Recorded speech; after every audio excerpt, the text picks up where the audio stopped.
नमस्कार विद्यार्थी मित्रांनो, स्पर्धा परीक्षा डिजिटल लर्निंग या यूट्यूब चॅनलवरती आपल्या सर्वांचं स्वागत आहे। विद्यार्थी मित्रांनो, आजच्या व्हिडिओमध्ये आपण 15 ते 21 एप्रिल या आठवड्यातील करंट अफेअर्स अभ्यासणार आहोत। तर या आठवड्यामध्ये जे आपण डिस्क्रिप्टिव्ह टाइप करंट अफेअर्स अभ्यासलेले आहेत ते आज आपण वन लाइनर म्हणजे रिव्हिजन करणार आहोत। चला तर मग आजच्या व्हिडिओला सुरुवात करूया।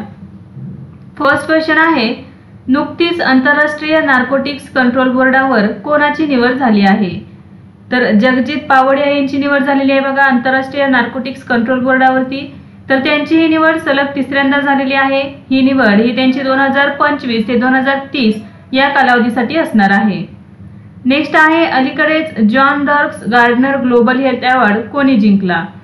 तर डॉक्टर गगनदीप कांग यांनी जिंकलेला आहे। तर डॉक्टर गगनदीप कांग या पहिल्या भारतीय महिला आहेत ज्यांना हा अवॉर्ड मिळालेला आहे। अलीकडेच कोणत्या देशाने पहिले अंगारा A5 अंतराळ रॉकेट यशस्वीरित्या प्रक्षेपित केले? तर रशिया देशाने केलेले आहे बघा पहिले अंगारा A5 अंतराळ रॉकेट। नेक्स्ट आहे, अलीकडेच भारत डिजिटल पद्धतीने वितरित सेवांचा कितव्या क्रमांकाचा सर्वात मोठा निर्यातदार बनला आहे? तर चौथ्या क्रमांकाचा बनलेला आहे बघा भारत डिजिटल पद्धतीने वितरित सेवांचा सर्वात मोठा निर्यातदार। पहिले 3 देश आहेत अमेरिका, ब्रिटन आणि आयर्लंड। अदानी समूहाने बांधलेले जगातील सर्वात मोठे अक्षय ऊर्जा उद्यान कोणत्या राज्यात आहे? तर गुजरात या राज्यामध्ये आहे बघा।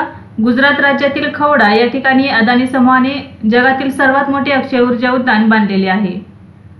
राष्ट्रीय गृहनिर्माण बँकेचे नवे व्यवस्थापकीय संचालक म्हणून कोणाची नियुक्ती करण्यात आली आहे? तर संजय शुक्ला यांची नियुक्ती करण्यात आलेली आहे राष्ट्रीय गृहनिर्माण बँकेचे नवीन व्यवस्थापकीय संचालक म्हणून। महाराष्ट्रातील कोणत्या ठिकाणच्या राजघराण्याच्या गंजिफा कलेसह लाकडी खेळण्यांना भारत सरकारकडून GI टॅग प्राप्त झाले आहे? तर महाराष्ट्रातील सिंधुदुर्ग जिल्ह्यातील सावंतवाडी या ठिकाणच्या राजघराण्याच्या गंजिफा कलेसह लाकडी खेळण्यांना भारत सरकारकडून GI टॅग देण्यात आलेला आहे। अलीकडेच राष्ट्रीय न्यायिक अकादमीचे प्रमुख म्हणून कोणाची नियुक्ती करण्यात आली आहे? तर न्यायमूर्ती अनिरुद्ध बोस यांची नियुक्ती करण्यात आलेली आहे। तर राष्ट्रीय न्यायिक अकादमी ही भोपाळ या ठिकाणी आहे। IPL मध्ये 3000 धावांचा टप्पा पार करणारा सर्वात युवा फलंदाज कोण ठरला आहे? तर शुभमन गिल हा ठरलेला आहे IPL मध्ये 3000 धावांचा टप्पा पार करणारा सर्वात युवा फलंदाज। नुकतेच प्रकाशित झालेल्या आय कॅन कोच या पुस्तकाचे लेखक कोण आहेत? तर सिद्धार्थ राजशेखर हे आहेत आय कॅन कोच या पुस्तकाचे लेखक। इटलीत खुल्या स्कीप युरो चॅलेंज नौकायन स्पर्धेत मिश्र गटात मुंबईच्या आनंदी चंदावरकर हिने कोणते पदक जिंकले आहे? तर बघा या स्पर्धेमध्ये मुंबईच्या आनंदी चंदावरकर हिने कांस्य पदक जिंकलेले आहे। नुकतेच स्वामी विवेकानंद अंडर-20 फुटबॉल चॅम्पियनशिपचे उद्घाटन कोठे झाले? तर छत्तीसगड या राज्यामध्ये झालेले आहे। अलीकडेच भारतीय लष्कराने रणगाडाविरोधी गाइडेड मिसाईलची चाचणी कोठे केली? तर सिक्कीम या राज्यामध्ये केलेली आहे। रशिया युक्रेन संघर्ष संपवण्यासाठी कोणत्या देशाने शांतता चर्चेला आमंत्रित केले आहे? तर स्वित्झर्लंड या देशाने केलेले आहे बघा रशिया युक्रेन संघर्ष संपवण्यासाठी देशांना आमंत्रित। तर यामध्ये आपल्या भारत देशालाही आमंत्रण मिळालेले आहे। अलीकडेच आशियाई विकास बँकेने आर्थिक वर्ष 2024-25 साठी भारताचा GDP विकास दर किती टक्के असेल असा अंदाज वर्तवला आहे? तर 7% अंदाज वर्तवलेला आहे। नुकतीच CBIचे सहसंचालक म्हणून कोणाची नियुक्ती करण्यात आली आहे? तर अनुराग कुमार यांची नियुक्ती करण्यात आलेली आहे बघा CBIचे सहसंचालक म्हणून। नेक्स्ट आहे, हार्वर्ड विद्यापीठाने अलीकडेच कोणाला south Asian person of the year म्हणून घोषित केले आहे? तर अवंतिका वंदनापू यांना केलेले आहे बघा south Asian person of the year म्हणून। आणि कोणी घोषणा केलेली आहे? तर हार्वर्ड विद्यापीठाने। अलीकडेच भारत आणि कोणत्या देशादरम्यान संयुक्त लष्करी सराव डस्ट लीग सुरू झाला आहे? तर उझबेकिस्तान, भारत आणि उझबेकिस्तान या देशांदरम्यान। नुकतीच टपाल खात्याच्या सचिवपदी कोणाची नियुक्ती करण्यात आली आहे? तर वंदिता कौल यांची नियुक्ती करण्यात आलेली आहे बघा टपाल खात्याच्या सचिवपदी। बायजूज इंडियाचे CEO कोण होते ज्यांनी आपल्या पदाचा राजीनामा दिला आहे? तर अर्जुन मोहन यांनी राजीनामा दिलेला आहे बघा बायजूज इंडियाचे CEO होते ते। उत्तर प्रदेशातील पहिला काचेचा स्कायवॉक ब्रिज कोणत्या जिल्ह्यात स्थापन करण्यात आला आहे? तर चित्रकूट या जिल्ह्यामध्ये। उत्तर प्रदेशातील चित्रकूट या जिल्ह्यामध्ये पहिला काचेचा स्कायवॉक ब्रिज बांधण्यात आलेला आहे। तर हा धनुष्यबाणाच्या आकाराचा आहे। अलीकडेच 12व्यांदा राष्ट्रीय महिला कॅरम किताब कोणी जिंकला आहे? तर रश्मी कुमार यांनी जिंकलेला आहे 12व्यांदा राष्ट्रीय महिला कॅरम किताब। QS वर्ल्ड युनिव्हर्सिटी रँकिंग 2024 मध्ये JNU ची रँक किती आहे? तर या रँकिंगमध्ये 20वे स्थान आहे JNU चे.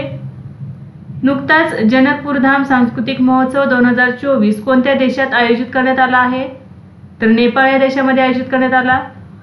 भारत सरकारने 2024-25 साठी कोळसा उत्पादनाचे किती लक्ष्य निर्धारित केले आहे?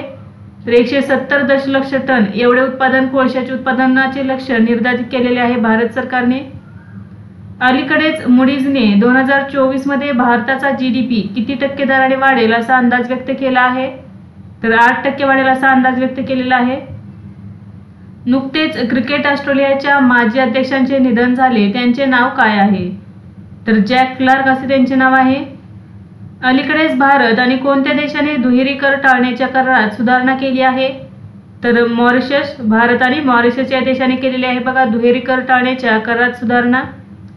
अलीकडेच भारताने 35 रुग्णवाहिका आणि 66 स्कूल बसेस कोणत्या देशात पाठवल्या आहेत? तर नेपाळ या देशामध्ये पाठवलेले आहेत. ली सिएन लुंग हे कोणत्या देशाचे पंतप्रधान आहेत ज्यांनी नुकतीच आपल्या पदाचा राजीनामा देण्याची घोषणा केली आहे? तर सिंगापूर या देशाचे पंतप्रधान आहेत ते. आंतरराष्ट्रीय नाणेनिधीचे व्यवस्थापकीय संचालक म्हणून कोणाची पुन्हा निवड झाली आहे? तर क्रिस्टालिना जॉर्जिवा यांची दुसऱ्यांदा निवड झालेली आहे बघा आंतरराष्ट्रीय नाणेनिधीच्या व्यवस्थापकीय संचालक म्हणून. कोणत्या संघाने IPL इतिहासातील सर्वोच्च सांघिक धावसंख्येचा स्वतःचाच विक्रम मोडला? तर सनरायझर्स हैदराबाद या टीमने. अलीकडेच नाईफ या स्मृतिग्रंथाचे प्रकाशन कोणी केले? तर सलमान रश्दी यांनी केलेले आहे. जगातील सर्वात व्यस्त विमानतळांच्या यादीत दिल्ली विमानतळाचा क्रमांक किती आहे? तर 10वा क्रमांक आहे बघा जगातील सर्वात व्यस्त विमानतळांच्या यादीत दिल्ली विमानतळाचा क्रमांक. T20 सामन्यात 500 षटकार मारणारा पहिला भारतीय क्रिकेटपटू कोण ठरला आहे? तर रोहित शर्मा हा ठरलेला आहे T20 सामन्यात 500 षटकार मारणारा पहिला भारतीय क्रिकेटपटू. जागतिक ॲथलेटिक्स पहिल्यांदाच पॅरिस 2024 ऑलिम्पिक सुवर्णपदक विजेत्यांसाठी किती रोख बक्षीस रक्कम देणार आहे? तर $50,000. भारत पेने पूर्णवेळ मुख्य कार्यकारी अधिकारी म्हणून कोणाची नियुक्ती केली आहे? तर नलिन नेगी यांची नियुक्ती केलेली आहे भारत पेचे पूर्णवेळ मुख्य कार्यकारी अधिकारी म्हणून. अलीकडेच बुंडेसलिगा चॅम्पियनशिप 2024 कोणी जिंकली आहे? तर बायर लेव्हरकुसेन यांनी जिंकलेली आहे.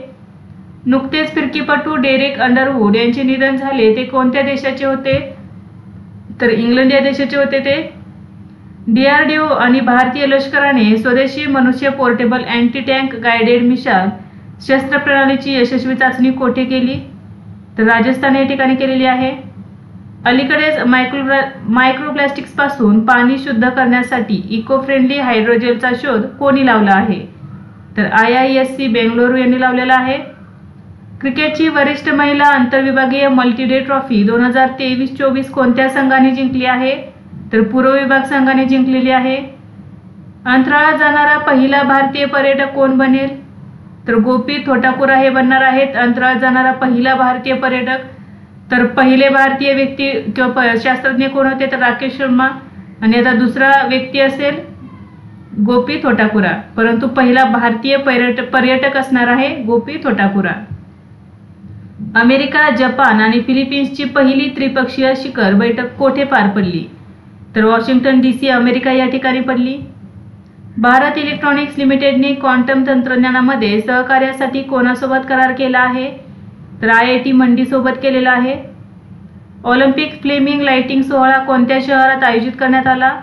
तर ऑलिम्पिया या शहरामध्ये आयोजित करण्यात आला. अलीकडेच स्पेस इंडियाने ब्रँड अँबॅसेडर म्हणून कोणाची नियुक्ती केली आहे? तर अभिनेत्री संजना सांघी हिची नियुक्ती केलेली आहे स्पेस इंडियाने ब्रँड अँबॅसेडर म्हणून. हायब्रिड पिच तंत्रज्ञान वापरणारे भारतातील पहिले स्टेडियम कोणते बनले आहे? तर Himachal Pradesh cricket association stadium हे बनलेले आहे हायब्रिड पिच तंत्रज्ञान वापरणारे भारतातील पहिले स्टेडियम. अलीकडेच वर्ल्ड इकॉनॉमिक फोरमने 2024 यंग ग्लोबल लीडर म्हणून कोणाला नाव दिले आहे? तर अद्वैत नायर हिला दिलेले आहे यंग ग्लोबल लीडर म्हणून नाव. तर अद्वैत नायर या नायकाच्या सहसंस्थापक आहेत आणि नायका फॅशनच्या CEO आहेत. इराणने कोणत्या ऑपरेशन अंतर्गत इस्रायलवर हल्ला केला आहे? तर ऑपरेशन टू प्रॉमिस या ऑपरेशन अंतर्गत इस्रायलवर हल्ला करण्यात आलेला आहे. अलीकडेच कोणत्या देशाच्या दीपेंद्र सिंगने एका षटकात 6 षटकार मारण्याचा विक्रम केला आहे? तर नेपाळ या देशाच्या दीपेंद्र सिंग याने केलेला आहे एका षटकात 6 षटकार मारण्याचा विक्रम. याआधी आपल्या भारताच्या युवराज सिंग यानेही हा विक्रम केलेला आहे. अलीकडेच केंद्र सरकारच्या ग्रीन क्रेडिट योजनेच्या अंमलबजावणीत कोणते राज्य अव्वल राहिले आहे? तर मध्य प्रदेश हे राज्य अव्वल राहिलेले आहे. महिंद्राने अलीकडेच कोणत्या राज्यात 1200 कोटी रुपयांचा हायब्रिड ऊर्जा प्रकल्प उभारण्याची योजना आखली आहे? तर महाराष्ट्रामध्ये ही योजना आखण्यात आलेली आहे हायब्रिड ऊर्जा प्रकल्प स्थापन करण्याची. अलीकडेच चेन्नई वेल्स विद्यापीठाने मानद डॉक्टरेट पदवी कोणाला प्रदान केली आहे? तर रामचरण या अभिनेत्याला प्रदान करण्यात आलेली आहे चेन्नई वेल्स विद्यापीठाकडून मानद डॉक्टरेट ही पदवी. मेनिंजायटिसवर लस आणणारा पहिला देश कोणता ठरला आहे? तर नायजेरिया हा देश ठरलेला आहे मेनिंजायटिसवर लस आणणारा पहिला देश. अहमद अब्दुल्ला अल अहमद अल सबाह हे कोणत्या देशाचे पंतप्रधान बनले आहेत? तर कुवेत या देशाचे पंतप्रधान बनलेले आहेत. धूमकेतू पोन्स ब्रुक्स सूर्याच्या सर्वात जवळ कधी येऊ शकतो? तर 21 एप्रिल 2024 रोजी. मॉन्टे कार्लो मास्टर्स 2024 स्पर्धा कोणी जिंकली? तर स्टीफानोस सिसिपास यांनी जिंकलेली आहे. ग्रीनफील्ड नोएडा आंतरराष्ट्रीय विमानतळाने इंधन पाईपलाईनसाठी कोणाशी करार केला आहे? तर भारत पेट्रोलियम कॉर्पोरेशन लिमिटेड सोबत करार केलेला आहे ग्रीनफील्ड नोएडा आंतरराष्ट्रीय विमानतळाने. नुकतेच सुरभजीत जेबली बलदेव यांचे निधन झाले. ते कोणत्या क्षेत्राशी संबंधित होते? तर गायन आणि संगीत या क्षेत्राशी संबंधित होते ते. लता दीनानाथ मंगेशकर पुरस्कार 2024 ने कोणाला सन्मानित केले जाईल? तर अमिताभ बच्चन यांना देण्यात येणार आहे लता दीनानाथ मंगेशकर पुरस्कार 2024. तर हा तिसरा पुरस्कार आहे लता दीनानाथ मंगेशकर पुरस्कार. पहिला पुरस्कार नरेंद्र मोदी यांना देण्यात आलेला, दुसरा पुरस्कार आशा भोसले यांना देण्यात आला होता. तर तिसरा लता दीनानाथ मंगेशकर पुरस्कार 2024 अमिताभ बच्चन यांना देण्यात येणार आहे. नेक्स्ट आहे अलीकडेच आपका रामराज्य वेबसाईट कोणत्या राजकीय पक्षाने सुरू केली आहे? तर आम आदमी पार्टी यांनी सुरू केलेली आहे. ग्लोबल फॉरेस्ट वॉच नुसार भारतात किती वृक्षक्षेत्र नष्ट झाले आहे? तर 2.33 दशलक्ष हेक्टर एवढे क्षेत्र नष्ट झालेले आहे. अयोध्येतील श्रीराम सूर्य टिळक कार्यक्रमात कोणत्या भारतीय संस्थेने महत्त्वाची भूमिका बजावली? तर इंडियन इन्स्टिट्यूट ऑफ ॲस्ट्रोफिजिक्स या संस्थेने महत्त्वाची भूमिका बजावली आहे. अलीकडेच आरबीआयने कोणत्या बँकेच्या वर्ल्ड ॲपवर बंदी घातली आहे? तर बँक ऑफ बडोदा या बँकेच्या वर्ल्ड ॲपवर बंदी घालण्यात आलेली आहे आरबीआय कडून. The law and spirituality reconnecting the bond या पुस्तकाचे लेखक कोण आहेत? तर रमन मित्तल आणि सीमा सिंग या आहेत लेखक. ISSF अंतिम ऑलिम्पिक पात्रता स्पर्धेत पलक उलियाने कोणते पदक जिंकले आहे? तर कांस्य पदक जिंकलेले आहे पलक उलिया हिने. नुकतेच KG जैन यांचे निधन झाले. ते कोण होते? तर संगीतकार होते ते. अलीकडेच पंतप्रधान नरेंद्र मोदी कोणत्या मासिकाच्या मुखपृष्ठावर दिसणारे इंदिरा गांधी नंतरचे पहिले पंतप्रधान बनले आहेत? तर न्यूज वीक या मासिकाच्या मुखपृष्ठावर दिसणारे इंदिरा गांधी नंतरचे ते पहिले पंतप्रधान बनले आहेत. अलीकडेच भारतातील पहिला स्थानिक उत्पादित इलेक्ट्रिक डंप ट्रक कोणी लॉन्च केला आहे? तर सॅनी इंडिया या कंपनीने लॉन्च केलेला आहे. Khelo India NTPC national ranking तिरंदाजी स्पर्धेत रौप्य पदक कोणी जिंकले? तर शीतल देवी हिने जिंकलेले आहे रौप्य पदक. United nations permanent forum on indigenous issues चे 23वे सत्र कोठे आयोजित करण्यात आले? तर न्यूयॉर्क या ठिकाणी. मायकोलास अल्केना हा कोणत्या देशाचा आहे ज्याने डिस्कस थ्रोमध्ये नवीन विश्वविक्रम केला आहे? तर लिथुआनिया या देशाचा आहे तो. जनरल मनोज पांडे कोणत्या देशाच्या 4 दिवसांच्या दौऱ्यावर रवाना झाले आहेत? तर उझबेकिस्तान या देशाच्या दौऱ्यावरती आहेत general Manoj Pande. ACM AM Turing पुरस्कार 2023 कोणाला देण्यात आला आहे? तर AV विग्डरसन यांना देण्यात आलेला आहे. भारतीय नौदलाचे पुढील प्रमुख म्हणून कोणाची नियुक्ती करण्यात आली आहे? तर दिनेश कुमार त्रिपाठी यांची नियुक्ती करण्यात आलेली आहे भारतीय नौदलाचे पुढील प्रमुख म्हणून. टाइम मासिकाच्या जगातील 100 प्रभावशाली व्यक्तींच्या यादीत कोणत्या अभिनेत्रीचा समावेश करण्यात आला आहे? तर आलिया भट्ट या अभिनेत्रीचा समावेश करण्यात आलेला आहे. तर टाइम मासिकाच्या जगातील 100 प्रभावशाली व्यक्तींच्या यादीत भारताच्या 8 व्यक्तींचा समावेश करण्यात आलेला आहे. IPLच्या इतिहासात 250 सामने खेळणारा दुसरा खेळाडू कोण ठरला आहे? तर रोहित शर्मा हा खेळाडू ठरलेला आहे 250 सामने खेळणारा दुसरा खेळाडू. तर 1 क्रमांकाचा खेळाडू आहे Mahendra Singh Dhoni. European girls mathematical Olympiad 2024 मध्ये भारताने किती पदके जिंकली आहेत? तर 4 पदके जिंकली आहेत. यामध्ये पुण्याच्या सई पाटील हिने कांस्य पदक जिंकलेले आहे. अलीकडेच सांख्यिकी आणि कार्यक्रम अंमलबजावणी मंत्रालयाच्या सचिव पदाचा अतिरिक्त कार्यभार कोणाकडे सोपवण्यात आला आहे? तर सौरभ गर्ग यांच्याकडे सोपवण्यात आलेला आहे. स्कायट्रॅक्स अवॉर्ड्स 2024 मध्ये सर्वोत्कृष्ट विमानतळाचा पुरस्कार कोणी जिंकला? तर हमाद आंतरराष्ट्रीय विमानतळ दोहा या विमानतळाला मिळाला आहे सर्वोत्कृष्ट विमानतळाचा पुरस्कार. तर स्कायट्रॅक्स अवॉर्ड्स 2024 मध्ये महाराष्ट्रातील छत्रपती अंतराळ विमानतळाला 95वा क्रमांक मिळालेला आहे. नेक्स्ट आहे वर्ल्ड फ्युचर एनर्जी समिट 2024 कोठे आयोजित करण्यात आली? तर अबुधाबी या ठिकाणी. अलीकडेच कोणत्या देशात 75 वर्षातील विक्रमी पाऊस झाला आहे? तर दुबई या देशामध्ये झालेला आहे. अलीकडेच विस्डेनच्या जगातील प्रमुख क्रिकेटपटू म्हणून कोणाचे नाव घेतले गेले आहे? तर पीट कमिन्स आणि नेट सायबरबंट यांचे. युरोपियन स्पेस एजन्सीच्या प्रोबा 3 मिशनचे प्रक्षेपण कोण करणार आहे? तर इस्रो करणार आहे. अलीकडेच जनरल मनोज पांडे यांनी अत्याधुनिक IT लॅबचे उद्घाटन कोठे केले? तर उझबेकिस्तान या ठिकाणी. IMFच्या एप्रिल 2024च्या अंदाजानुसार 2024-25 या आर्थिक वर्षासाठी भारताचा सुधारित GDP वाढीचा अंदाज काय आहे? तर 6.8%. तरुणांना धूम्रपान करण्यापासून रोखण्यासाठी एप्रिल 2024 मध्ये कोणत्या सरकारने ऐतिहासिक धूम्रपान बंदी प्रस्तावित केली? तर ब्रिटन या देशाने केलेली आहे. नुकतेच India the road to renaissance vision and agenda हे पुस्तक कोणी लॉन्च केले आहे? तर भीमेश्वर चिल्ला यांनी केलेले आहे.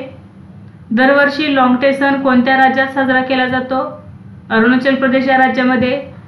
फायर डिटेक्शन सिस्टीम ही यंत्रणा असणारा कोणता व्याघ्र प्रकल्प देशातील पहिला व्याघ्र प्रकल्प ठरणार आहे?